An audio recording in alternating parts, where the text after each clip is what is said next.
Let it go. Let it roll right off your shoulder, don't you know?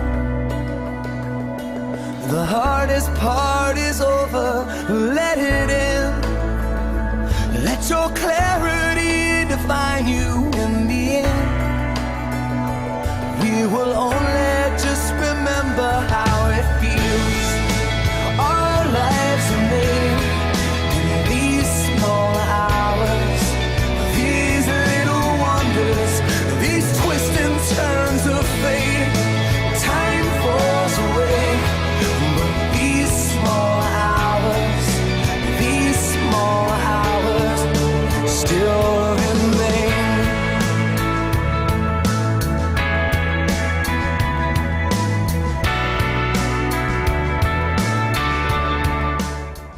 Well, how I got involved was through Mark. Mark had always had a really big need to do something big for the community, and we had experimented on a couple different projects that were brainstorms of Mark's, but they were startup projects, and they were great ideas, but we never had enough time to dedicate it to get them up and running. Well, we had the Sparrow staff contacted our hospital patient accounts office asking if we had any children that had special needs that could be the first Sparrow in Indiana. So we just checked around. We had met the family that we chose from Madison's family and just put them with the Sparrow Club, and that's how it got started. So he woke up in the middle of the night and saw Extreme Home Makeovers, and they featured a Sparrow family from out in Oregon.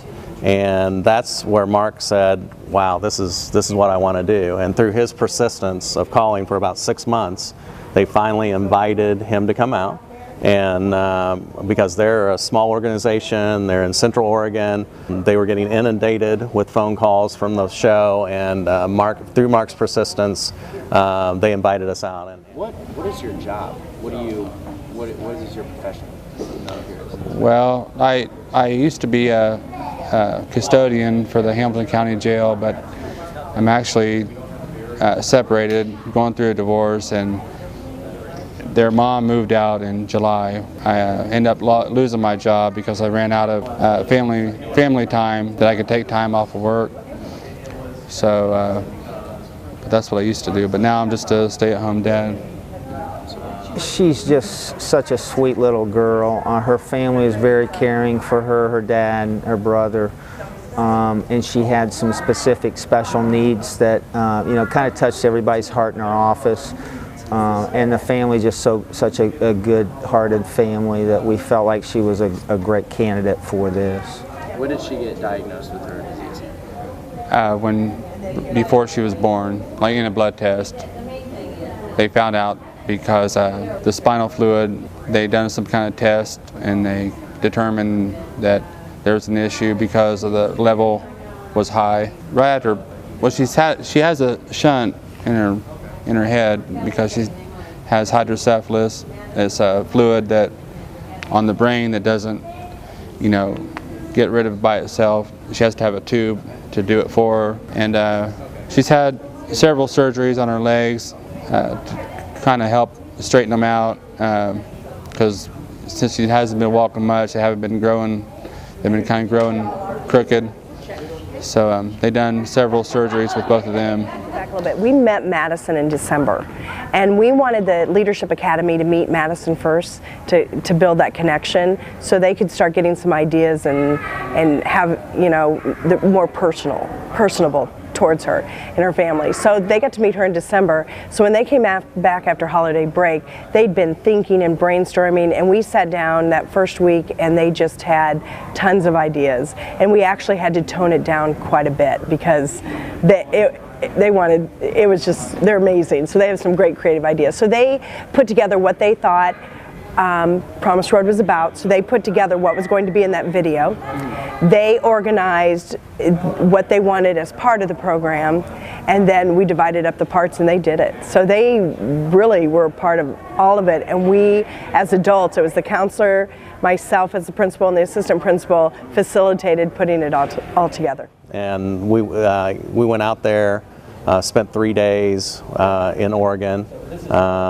Their clubs have been running for 17 or 18 years, and it just really spoke to me as something that is just such a cool concept. And the thing I liked about it the most was these kids and helping kids in a broad stroke, and helping them, helping them to learn that giving, how important giving is, and get outside themselves a little bit and give to their community. And how much of the Sparrow Clubs kind of helped you out? How big of a difference has it made? Oh, big difference. I mean, huge. This is more like mental therapy for me, because I was always worried when people making fun of Madison, just because she's a little different, and where we used to live, I was out one day walking with her, and somebody drove by and made a comment, and a real negative comment. And it really bothers me, but just knowing that all these kids and all these adults are here to support her and to lift her up, and I mean it's really doing a lot for me. And when my son was sick, this community came together and raised a lot of money for my son's bone marrow transplant. And so it was really paying it forward. I mean, we had complete strangers step up and give money to help our son. And we felt our foundation, we give money to Riley, we give scholarships for the athletic sports that my son played, but there was still something missing. And so we felt, after talking about it as a board, that this was a perfect connection for us to also be a sponsor. How long have you been kind of involved with this? How did this all kind of get back to you? This started from my daughter's pediatrician. Because I was trying to get this money raised for this seat for the van, because every time I have to lift her because she can't get into the van by herself. So they put me in contact with Terry West from the hospital, and he's the one that made the phone call and got the Sparrow Club, going. So that's how it all started. Okay. So what inspired you to get involved with Sparrow Club and help out with all this? Because it's a great program. One of the, Hi. hi Madison. Hi. How are you? Madison, do you like your Sparrow Club? Yeah, you're on the Sparrow Club, aren't you? Yeah. You're our Sparrow. Can I show you a picture on the phone? Show you a picture on my phone? Yeah. Of you? Yeah. I don't know if I have one. You want to take one? Make sure it's clear so we can see you.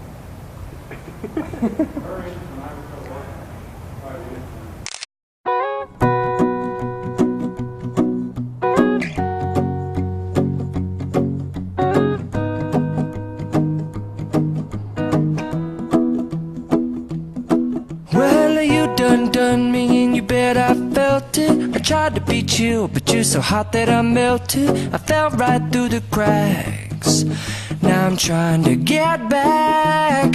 Before the cool done run out, I'll be giving it my bestest, and nothing's gonna stop me but divine intervention. I reckon it's again my turn to win some or learn.